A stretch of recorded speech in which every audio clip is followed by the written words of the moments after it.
¿Cómo estás, Doc? Muy buenos días, el doctor Mente, Mario Citalán. Y querido amigo, muy bien, gracias a Dios, contento como todos los viernes de estar contigo, con tu hermoso auditorio, y pues hablando cosas que precisamente son complejas, pero curiosamente vivimos día con día. Doc, te saludan a través del 722-615-1215, ya preguntaban desde hace algunos minutos que si hoy no íbamos a tener al doctor Mente con nosotros, y es que hace 8 días no pudimos tener ahí por cuestiones técnicas y también de compromisos que se presentaron, doctor, pero hoy afortunadamente ya te tenemos acá con nosotros. Vamos a ver si te borramos la falta de hace 8 días, Doc, y si hoy te ponemos estrellita por la asistencia. No, mil disculpas, realmente pues el problema fue que me agarró el alcoholímetro y no es cierto, tuve Y una lo reunión de llevaron al emergencia, torito. estaba yo en el torito y pues ya no pude, no me dejaban hablar desde allí. Tuve una reunión de emergencia, entonces ya no pude, desgraciadamente, desocuparme a tiempo para poder estar con todos ustedes. Mil disculpas realmente. Sí, ya se vuelve parte de nuestras vidas y sí Claro. extrañé la oportunidad de quedar contigo. Claro Nosotros que sí, también amigo. te extrañamos mucho, Doc, y qué bueno que ya llegó el viernes porque eso nos permite abordar temas interesantes, importantes con la audiencia, que ha coincidido en los últimos días que lo que podría quizá dominar hoy en día nuestra vida cotidiana es el miedo. El miedo, por ejemplo, a emprender nuevos proyectos, el miedo a enfrentar pues la vida misma con todas sus problemáticas cotidianas. Y esto pues paraliza, ¿no, Doc? El miedo en sí mismo puede ser una herramienta que nos ayude a catapultarnos, pero también si dejamos que eso domine nuestro día a día, pues tiende a paralizarnos. De hecho, el miedo como tal es una emoción necesaria, fundamental para la protección de los seres. El miedo precisamente nos permite evitar daños, evitar situaciones riesgosas que puedan llegar a ocasionar alguna alteración, alguna lesión. Pues al final de la historia, como todas las emociones, tiene una función importante dentro de nuestras vidas. Pero al igual que todas las emociones, el exceso de la misma puede llegar a ser un problema bastante importante para, como comentabas atinadamente, para la toma de decisiones, para enfrentar nuevos proyectos, pero también la ausencia del miedo puede llegar a provocar ser exageradamente osados y por consecuencia colocarnos en situaciones de alto riesgo. El miedo nos permite estar en un estado de alerta que esto está diseñado para observar todo lo que se encuentra a nuestro alrededor, de tal suerte que cuando tenemos miedo nuestras pupilas se dilatan, nuestro corazón late más rápido, respiramos más rápido y con mayor profundidad, tenemos contracción de los músculos, nuestros ácidos gástricos se vacían en el estómago para mantenerlo libre. O sea, al final de cuentas es una respuesta es muy similar al estado del estrés propiamente dicho, ¿no? Ajá. Pero con el componente específico de un factor que está desencadenando esto. Hay un estímulo real, pues. El miedo, a diferencia del estrés, que el estrés ya son situaciones compuestas, pues, al final de cuentas, por nuestras creencias, nuestras ideas, nuestra imaginación, el miedo es una respuesta a un estímulo que está presente y que es verdad que este estímulo lo podemos magnificar en nuestra mente y generar una situación de miedo más intensa, pero la base fundamental es que existe un elemento que nos permite generar estas situaciones pues defensivas, pues. Entonces, el miedo no parte de la nada. Esto es muy importante tenerlo en cuenta. El miedo parte de un estímulo o de una experiencia previa. Y como comentaba, es fundamental precisamente para defendernos. Hoy por hoy tenemos una gran cantidad de posibilidades de generar miedo por todos los antecedentes en los cuales nos estamos moviendo, ¿no? Crisis, violencia, secuestros, problemas sociales, en fin. Todo este tipo de situaciones verdaderamente nos pueden dañar y al final de cuentas eso hace que el ser humano esté en un estado de hipervigilancia, en un estado de alerta, y muchos de nosotros no solamente experimentamos este estado de alerta, sino nos vamos ya directamente en el miedo, que el miedo ya nos hace que nos cubramos, ¿no? La sensación del miedo va mucho a la sensación de cubrirse, de esconderse y en muchos casos de inmovilizarse. Todo esto en general pues va a provocar que la persona quede detenida, pues no tome acción. Sin embargo, también es verdad, como tú mencionabas, el miedo, cuando ya lo aprendemos a conocer, nos damos cuenta que lo estamos padeciendo, puede ser un gran impulsor para tomar decisiones, porque al final de cuentas no hay mejor forma de vencer el miedo que enfrentarlo. Realmente es la única forma, ¿no? Es enfrentar esos miedos que precisamente bloquean la toma de buenas decisiones. Esto es importante mencionarlo, Doc, sobre todo en el momento en donde las personas nos preguntan a través de 722-615-1215 cómo vencer el miedo a emprender nuevos proyectos, cómo vencer el miedo para emprender un nuevo negocio, por ejemplo, Doc. Fíjate que al momento que estamos pensando en generar un proyecto, muchas ocasiones lo que nos mueve, y lo platicamos en algún momento dado, es la situación económica. No es tanto el deseo de hacer las cosas para disfrutarlas o bien para apoyar o solventar la necesidad de alguien más. Generalmente es una situación de tipo económica, y la situación de tipo económica generalmente nos da miedo, pues porque al final de cuentas, si tengo 10 pesos, pues esos 10 pesos no los quiero perder. Y si de repente digo, bueno, y si invierto estos 10 pesos en algo, pero si los pierdo, ya no voy a tener nada, y es más, voy a tener deudas, y si tengo deudas y no tengo 10 pesos, entonces ¿cómo voy a poder sobrevivir? Entonces no tiene caso que yo estos 10 pesos los gaste, pero entonces ¿cómo le voy a hacer? De todas maneras se van a acabar, ¿te das cuenta? Empezamos a entrar en una serie de pensamientos, y generalmente pensamientos negativos, por el miedo a perder eso que técnicamente nos da seguridad, que son esos 10 pesos. Al final de cuentas, esos 10 pesos los vamos a gastar, y a veces los vamos a derrochar tal vez en alguna tontería, cuando pudimos haberlo invertido tal vez en algo para comprar y vender, ¿no? Estoy hablando de 10 pesos de manera aleatoria. Pero en general, esta situación de de perder la seguridad que técnicamente me da algo, ese miedo, pues, de perder la seguridad, es lo que hace que no tomemos la siguiente decisión, porque generalmente no confiamos muchas veces en que nuestra decisión sea la adecuada, ¿no? Fíjate, ahí entran otros conceptos como la autoestima y el autoconcepto, ¿no? ¿Qué tan bueno me siento, qué tan capaz me siento para resolver algo o para tomar decisiones que generen problemas, y que esos problemas yo tenga la habilidad para resolverlos, ¿no? Y muchas personas, si tú les preguntas para qué son buenas, generalmente se quedan pensando mucho tiempo y no encuentran sus habilidades o para qué son buenas. En cambio, si tú les preguntas en qué qué tan defectuoso eres o qué tan malo eres para las cosas, inmediatamente sale una lista gigantesca, porque al final de cuentas estamos más en la negatividad que en la positividad. Es más, cuando estamos en la positividad, muchas veces la sociedad nos critica, porque si nos dicen, ¿qué tan bueno eres? No, yo considero que soy un excelente profesionista porque hago esto y esto y esto. Inmediatamente la gente llega y critica y dice, míralo, ya bájate de la nube, ¿no? ¿Cómo te sientes? ¿No?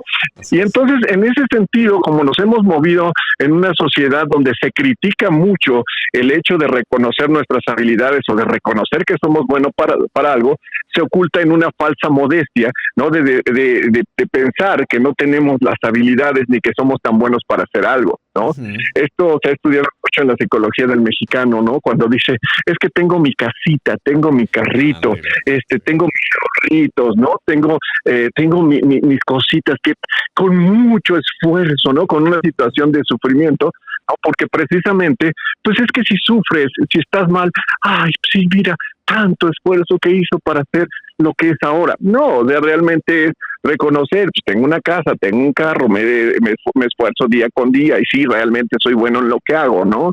No, soy Alejandro Alejandré, conduzco un programa de radio porque soy bueno, lo hago bien, tengo buena voz, ¿no? Les caigo bien a las personas. Lo reconocemos, y ese reconocimiento hace que tú te animes a seguir conduciendo nuevos proyectos, a arriesgarte a nuevas cosas, ¿no? Mario Citalán es muy bueno haciendo lo que hace, por supuesto, habla bien, es conferencista, da consulta, tiene muchos pacientes, es bueno, soy bueno, claro.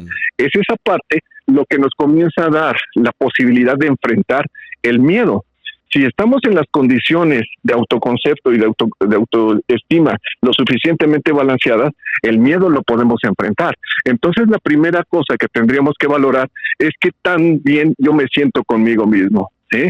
Al momento de saber que también me siento conmigo mismo, es mucho más sencillo que pueda yo afrontar cualquier tipo de situación que me pueda causar miedo, porque me siento capaz de responder ante una situación crítica. Y creo que por ahí tendríamos que comenzar, mi querido amigo, ¿no? En precisamente cómo nos sentimos en relación de la capacidad de resolver problemas. Y ojo, para resolver problemas una persona no necesita tener grandes estudios, una licenciatura, maestría, posgrado, en absoluto. El resolver problemas es precisamente la capacidad, en primer lugar, de observarlos, de ver que existen, en segundo, tener el aplomo para afrontarlos. Una vez que los afrontamos, es buscar las formas más óptimas para resolverlos y entrar en acción y resolverlos. Con estas características, el miedo se va diluyendo paulatinamente. Entre más problemas enfrentamos y más resolvamos, los miedos se van diluyendo. Y estos, para allá iba la pregunta, doctor. Entonces, ¿el miedo puede desaparecer como tal? El miedo como tal, como emoción, siempre va a estar presente, mi querido amigo. Al final de la historia siempre va a existir la sensación. Sin embargo, la intensidad del mismo va a ser muy leve. Y por consecuencia ya no va a trastornar mi posibilidad de tomar acción o tomar decisiones. Yo recuerdo de las primeras ocasiones que tuve la oportunidad de conferenciar. Mi primer conferencia grande fue en un auditorio con 5,000 personas. Ajá. Y estaba yo, no con miedo, verdaderamente aterrado, ¿no? Porque al final de cuentas yo sabía lo que tenía que decir, pero eran demasiadas personas, ¿no? Entonces, en ese momento, pues empecé a echar mis mecanismos de feedback para regularme y pues ya salí adelante y etcétera, ¿no? Todo esto que te digo, pues lo aplico en mi vida, obviamente. Claro. Hasta la fecha, yo considero que llevo más de 400 conferencias a nivel nacional e internacional. Y si tú me invitas a una conferencia, a dar una conferencia, puedo asegurarte que voy a tener un cierto nivel de miedo. Sí. Muchas personas dicen, ¿por qué tienes miedo si ya lo has hecho en muchas ocasiones? Porque al final de cuentas ahí entra otro concepto, el querer hacer las cosas bien, ¿no? Que más que miedo es un estrés por hacer las cosas de manera óptima, sobre todo porque ahora ya trae uno un cierto antecedente de haberlo hecho, ¿no? Entonces, cuando haces por primeras ocasiones ciertos proyectos, pues como digamos que socialmente o hasta tú mismo se vale equivocarse bastante, ¿no? Pero conforme tienes ya una carrera o algo ya hecho, como que esa posibilidad de equivocarse va disminuyendo, aunque tenemos que tener claro que somos susceptibles a equivocarnos, no importa la experiencia que tengamos sobre el área que estamos. Entonces, con todo esto, mi querido amigo, el miedo siempre estará, porque debe de estar, te cuentas, es una emoción básica necesaria para mantenernos en sobrevivencia, nunca desaparece, pero disminuye su intensidad, somos capaces de identificarlo, somos capaces de enfrentarlo y al final de cuentas se vuelve parte de nuestra vida sin que nos lastime. Eso es lo interesante de estar dominando el miedo a través de crear proyectos y vencerlos. El aprender a gestionarlo como una emoción, como lo demás, pues como parte de nosotros, y saber que está ahí para hacer un bien y no para ponernos a un estado de parálisis, pues, que nos evite seguir avanzando. Este asunto, Doc, del Juan Sin Miedo, ¿te acuerdas que allá en los años, no sé si fue en los 80, sí, seguramente los 80, había un programa que emitió Televisión Rural Mexicana con estos títeres en donde pues se presentaba un personaje que así se llamaba, Juan Sin Miedo? Pero pues al no tener miedo, pues había serios problemas que tenía que enfrentar derivados de la falta de esa emoción. Sí, mira, de hecho no lo recuerdo porque todavía no había yo nacido, ¿verdad? Pero no, claro que sí, es evidente que, bueno, soy un niño casi. Es evidente que miedo, y como te comentaba al inicio, se requiere para cuidarnos y protegernos, pero el no tenerlo precisamente nos expone a realizar situaciones de altísimo riesgo. El miedo es una situación que se integra con un cierto nivel de lógica también. Al final de cuentas, cuando tenemos miedo a ciertos estímulos y los evaluamos, es porque sabemos verdaderamente que pueden llegar a ocasionar una situación grave. Ujú. que, por ejemplo, cuando cursamos con la adolescencia, esta emoción no está adecuadamente regulada, de tal suerte que el adolescente puede hacer una gran cantidad de situaciones que lo ponga en un alto nivel de riesgo y que por consecuencia en muchos casos tiene consecuencias bastante graves, ¿no? Mm. Esta situación donde el adolescente se le ocurre hacer algo, la corteza prefrontal, que es la que controla la toma de decisiones, el juicio y el análisis, todavía no está maduro, por consecuencia esa emoción no tiene el filtrado óptimo y el adolescente va y vete las cuatro extremidades, ¿no? Las inferiores y las superiores, ¿no? Esta referencia, ¿no, Doc? Con los adolescentes, sobre todo cuando viene esta apreciación después de algún fallo, de un fallo de buen juicio, y siempre les preguntamos, o nos preguntaban cuando éramos adolescentes, pues, ¿qué no piensas? ¿Qué no mides el riesgo? Pues la respuesta es no, porque no tiene la capacidad. No, es correcto, no tiene todavía desarrollada esa habilidad. Tiene la emoción sí la tiene, pero no tiene el filtrado adecuado a nivel de la corteza prefrontal, que es la que nos permite evaluar, hacer o no hacer las cosas. Y precisamente esa comunicación, al no estar madura, se transforma en una situación riesgosa. Hay adultos que no logran formar esta comunicación, realmente, así es. Por eso son los adultos osados, los llamadas personas que son adictas a la adrenalina y todo esto. Sí hay una alteración en la comunicación entre la amígdala y la corteza prefrontal, que son las dos estructuras cerebrales que precisamente le dan el juicio lógico a la emoción del miedo. Esto, doctor, como padecimiento, ¿se puede corregir a través de terapias o a través de medicamentos? Desgraciadamente no, si hay una alteración en la formación de este eje, no. Sin embargo, a nivel de procesos terapéuticos, la persona puede aprender qué cosas pueden ser de riesgo y qué cosas debe de ir midiendo. Lo que técnicamente la mayoría de las personas podemos identificar que es de riesgo, a ellas se les tiene que enseñar por qué es de riesgo y cuáles son las condiciones. ¿Sí? No le van a dar el tinte emocional, pero dirán, ok, entonces esto no tiene caso que lo haga, vamos, pero sí son procesos de enseñanza con respecto a las formas de conducirse. Esta parte va a estar desconectada, sí, en muchos casos se queda así. Este es el tema que hoy abordamos con el doctor Mente, el doctor Mario Citalán, integralmente con nosotros, porque todos los viernes es la sección del doctor Mario Citalán, y quien pues tiene este menester también de compartir con nosotros cada fin de semana, inicio de fin de semana, una frase que nos acompañe para el resto de días. ¿Cuál sería esta frase para el día de hoy, Doc? La frase puede ser que el miedo siempre va a estar contigo, pero no necesariamente tiene por qué bloquearte. El miedo siempre estará contigo, pero no necesariamente tiene por qué bloquearte. Lo dijo el doctor Mente, el doctor Mario Citalán, a quien usted puede seguir a través de redes sociales. ¿Dónde, Doc? Claro, sí, me encuentran en Twitter como @Mario Citalán, en Instagram como Mario-Citalán y en Twitter no es cierto, en TikTok como @DRmente, @Doctormente. ¿Sabes? Subo videos, no bailo, pero mis videos son para que despiertes tu mente. Muy prolífico en redes sociales con contenido de alto valor. Muchas gracias, Doc. Te agradecemos el tiempo que nos concedes en tu agenda, como todos los viernes, para platicar con la audiencia de Cadena Azul Radio. Muchas gracias, Doc.